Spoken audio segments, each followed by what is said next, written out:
చంద్రబాబు నాయుడు గారి మీద అన్ని వర్గాలతో పాటు ఉద్యోగ, ఉపాధ్యాయ వర్గాలు కూడా అసంతృప్తిగానే ఉన్నాయి.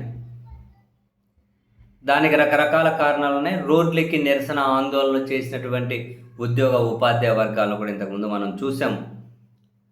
తక్కువ కాలంలోనే వాళ్ళలో చాలా అసంతృప్తిగా అనిపిస్తూ ఉంది. ఈ క్రమంలో ఉపాధ్యాయుల అసంతృప్తిని మరింత పెంచుకుంటూ చంద్రబాబు నాయుడు గారి సర్కారు విడుదల చేసిన జీవో నంబర్ 36 ప్రభుత్వం మీద అసంతృప్తిని వాళ్ళు ఇప్పటికైతే క్లాస్ రూమ్లో వాళ్ళ వాట్సాప్ గ్రూపుల్లో గొనిగి తీవ్ర అసంతృప్తిని వెళ్ళగక్కుతూ ఉన్నారు ప్రభుత్వం జారీ చేసిన జీవో నంబర్ 36 మీద. అంటే ఏంటి? 5 సంవత్సరాల సర్వీసు మిగిలిన ఉన్న వాళ్ళు తప్ప 5 సంవత్సరాల సర్వీసు మిగిలి ఉన్న వాళ్ళు తప్ప మిగిలిన అందరూ టీచర్లు కూడా 2 సంవత్సరాల్లో టెట్ పాస్ కావాలి అని ప్రభుత్వం సుప్రీంకోర్టు ఆదేశాలు అంటే సుప్రీంకోర్టు ఆర్డర్స్ ఉన్నాయి, అందుకని చెప్పి మేము ఈ జీవో ఇచ్చాము అని చెప్పి అంటూ ఉన్నారు. కానీ టీచర్లు మాత్రం లేదు, ఈ ప్రభుత్వం 36 జీవో నంబరు వెనక్కి తీసుకోవాలి.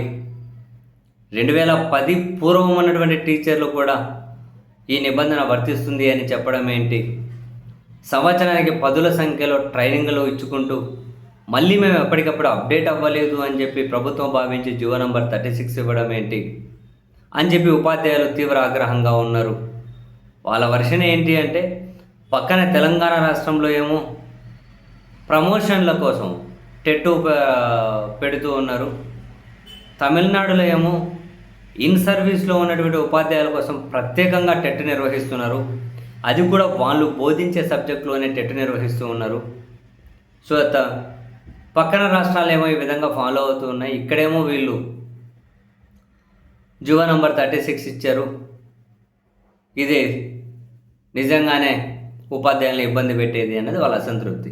ఇక్కడ ఇంట్రెస్టింగ్ ఏంటి అంటే, ఉపాధ్యాయుల అసంతృప్తి వీళ్ళని ఇది గమనించినటువంటి తెలుగుదేశం పార్టీ ఎమ్మెల్సీలు లోకేష్ గారి దగ్గరికి వెళ్ళి ఒక రిప్రజెంటేషన్ ఇచ్చి వీళ్ళ అసంతృప్తిని లోకేష్ గారికి అయితే చెప్పారు, కానీ విద్యాశాఖ మంత్రి కూడా కాదు. తాను సరే సుప్రీంకోర్టులో మేము రివ్యూ పిటిషన్ ఇస్తామన్నారు. ఇదంతా అక్కడ నడవని పని. ఏదో ఉపాధ్యాయులను సాటిస్ఫై చేసేకి మాత్రమే ఇలా చెబుతూ ఉన్నారు. ఎందుకు అసలు జీవో నంబర్ 36 వెనక్కి తీసుకోకుండా అవసరం అనుకుంటే చట్ట సవరణ కోసం టీడీపీ బిల్లు పెట్టండి. కేంద్రంలో కీలకంగా ఉన్నారు కదా మీరు, దాన్ని అడ్డుకునేది ఎవరు అడ్డుకుంటారు? అవకాశం మీ చేతిలో పెట్టుకొని మీరు మాత్రం ఏం చేయకుండా పైగా జీవో నంబర్ 36 ఇచ్చేసి నవంబర్ 23 వరకు అప్లై చేసుకోమని చెప్పి ఇప్పుడేమో రివ్యూ పిటిషన్ ఇస్తాం అది ఇది చెప్తే ఇదంతా కనుక కథలే, ఇవన్నీ ఉపాధ్యాయులను మోసం చేసే కథలు అని చెప్పి వాళ్ళైతే అసంతృప్తిగా ఉన్నారు. సరే, ఇక్కడ జగన్మోహన్ రెడ్డి గారి పీరియడ్, చంద్రబాబు గారి పీరియడ్కి డిఫరెన్స్ ఉంటుంది లేండి. జగన్ గారి పీరియడ్లో అనుకోండి, ఈ గొనుగుడు బహిరంగంగా అన్నా, రోడ్లెక్కి పాటలు పాడినా, డోలు కొట్టుకుంటూ ఎంతన్నా ఏమన్నా ఏ ఒక్క ఉపాధ్యాయుని మీద కూడా నామమాత్రపు చర్యలు కూడా జగన్మోహన్ రెడ్డి గారి సర్కారు తీసుకోలేదు.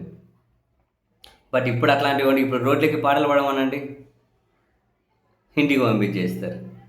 రోడ్లెక్కి అప్పుడు జగన్ మీద పాడినట్లు ఇప్పుడు చంద్రబాబు గారి మీద పాడమనండి, అది సాధ్యమవుతుందా? పాడగలుగుతారా? తెలియదు. మరి ఉపాధ్యాయులు అసంతృప్తిగా ఉన్నారు, ఆగ్రహంగా ఉన్నారు, ప్రస్తుతానికైతే గొనుగుతూ ఉన్నారు. ఏ రూపంలో నెక్స్ట్ వాళ్ళ అసంతృప్తి రాబోయే రోజుల్లో ఎలా గక్కుతారో, లేకుంటే ఏదున్నా పర్వాలేదు అడ్జస్ట్ అయ్యి ముందుకు వెళ్తామని చెప్పి సైలెంట్ ఉంటారు. చూడాలి.